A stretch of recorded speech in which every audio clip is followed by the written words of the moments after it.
Morning students. Good morning sir. ये देखिए, ये कॉइन्स है।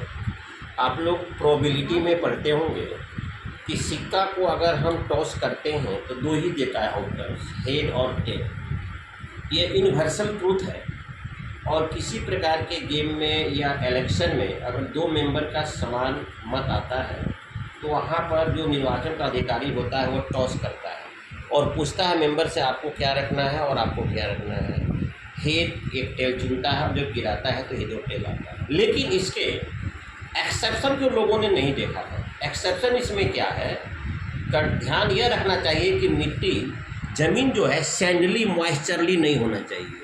अगर ये ज़मीन ग्राउंड अगर सैंडली है, मॉइस्चरली है, उस परिस्थिति में हो सकता है यह आपका सिक्का वर्टिकल में ही खड़ा रह जाएगा। देखिए, ये तो पट हो गया और सिक्का हम गिराएंगे तो हो सकता है कि यह आपका वर्टिकल में ही खड़ा रह जाएगा। ये देखिए, आपके इस रिजल्ट को यह विरोध कर दिया।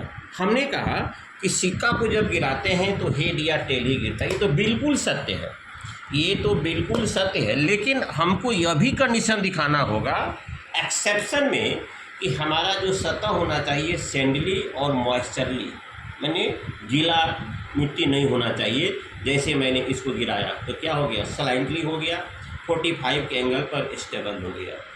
तो ठीक है, आउटकम्स तो 100% दो ही होते हैं, हेड या टेल। लेकिन आपको एक्सेप्शन में यह बताना होगा, आपको जितने भी पार्टिसिपेटेड है या किसी को शिक्षा दे रहे हैं तो उसमें यह कहना होगा, एक कंडीशन आपको रखना होगा, ज़मीन जो होना चाहिए वह सैंडली, बलुआही और भीगी हुई मिट्टी नहीं होनी चाहिए। अगर भीगी हुई मिट्टी रहेगा तो ये सिक्का हो सकता है 45, 60, 85 पर स्टैंड कर सकता है।